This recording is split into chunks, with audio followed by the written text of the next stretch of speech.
Day 2 of practice is winding down here on the Harris chain for stop number 3 of the FLW Tour presented by Ranger. I got myself Dylan Hays, who has been on a pretty good hot streak, not only on the Tour, but also on the Coast FLW Series. What's going on, Dylan?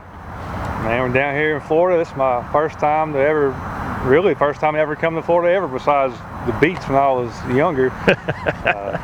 It's fun so far. We've found a few fish, scenery is awesome, weather is awesome.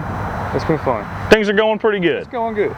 Well, I want to know, because right now, word on the street with Harris chain is you got some fish, maybe trying to spawn, you have some post-spawners, pre-spawners. What's been your approach so far to practice? We are trying to kitchen sink, basically. We have exactly what you just said. We've found some post-spawn, pre-spawn. I haven't really found that many pre-spawn, mainly post and some still on the bed. But they're really spread out for us, and we can catch them a bunch of different ways, and I think that's just how it's going to be. I'm going to have 15 rods on the deck and probably throw all 15. What's it like for a guy, never been down here? And the Harris chain, I talked about a lot yesterday, but there's just so much water out here to fish.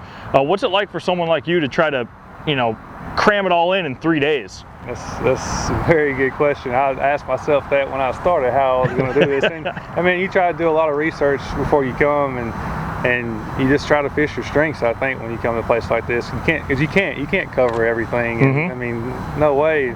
And I've also been limited the last couple of days because the wind's blowing so much. So you kind of limited to where you can go, what you can do, and I'm trying to get on a little pattern and get on something and try to copy it throughout one lake or multiple lakes, whatever. But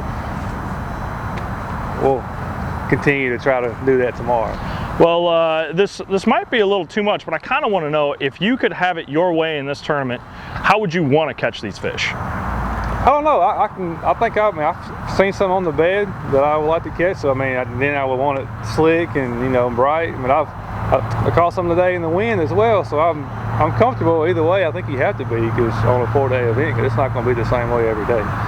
Do you think this will be a tournament based on what you've seen so far, where guys are going to have to adjust every day? Like, the fish might be moving around, there might be fish pulling up to spawn during the tournament, and vice versa, fish coming out too? Yeah, I think so, because they're moving all the time. I mean, no doubt. I haven't found anywhere where there's a big concentration, and they probably exist, but I haven't found that yet. All right, well, you got one more day left to look, and I want to know anything that you've yet to try. What would you like to try if you had another day of practice? Like, if you had 4 days of practice, what else would you try to cram in? You mean when you can do that, when you have an extra practice day, you can try to take some more chances and some off the wall stuff? Off the wall stuff, or even like longer run stuff. Yep. Things like that, and we may try some of that tomorrow. The last day a little bit. It's no wind tomorrow, so we can free up and do pretty much whatever we want to do tomorrow. Well, I like it. There you go. You're hearing it from Dylan Hays, who's been kind of hot. We'll see if you can keep it rolling here in Florida. Good luck, man. Thank you.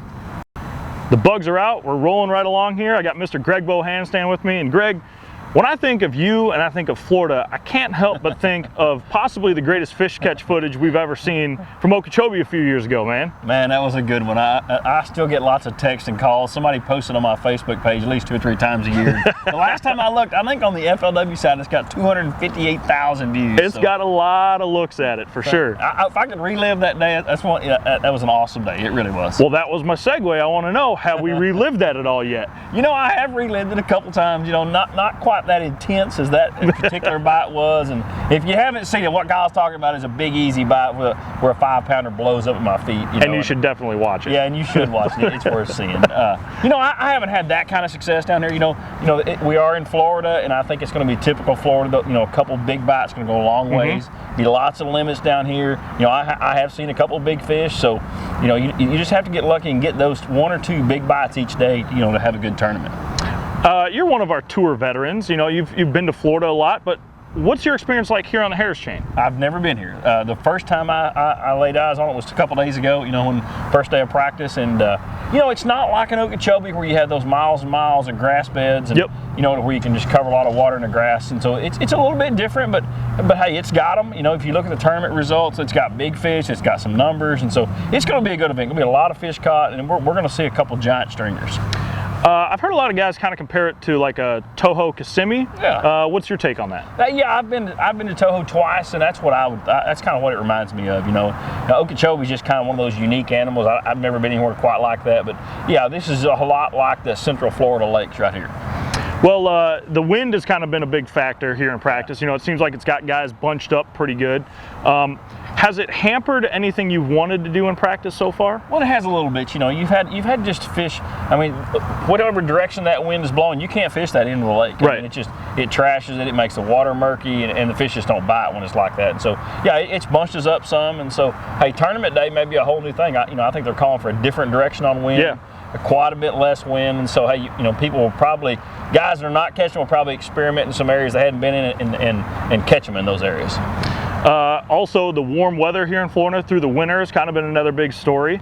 Have you tried looking for any bedding fish at all? I've seen a few, nothing that I would want to go to right off the bat. There's a couple big ones I saw, but they were pretty skittish. So, okay. I'm probably going to be just fishing, and if I run across one, then I'll try to catch it. But hey, I am glad to not be in bibs. Being from the Ozarks, you fish all winter in your bibs. Our first 2 tournaments, we started with bibs, and it's nice to be in shorts. Finally warm. Yeah, it's nice to be in shorts down here.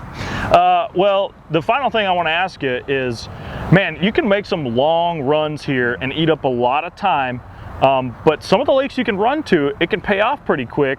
Have you flirted with any of those long run thoughts this week? Yeah, I've played around with a couple long runs, and I don't know what I'm going to do just yet. I know that you're going to give up a couple hours fishing on some of those lakes, and that's just something personal. I have to decide the morning of the tournament. I've got one lake I may go to, but that'll be a morning of the tournament decision. All right, I like it. Well, I'm going to let you get out of these bugs because they're flying all over my face.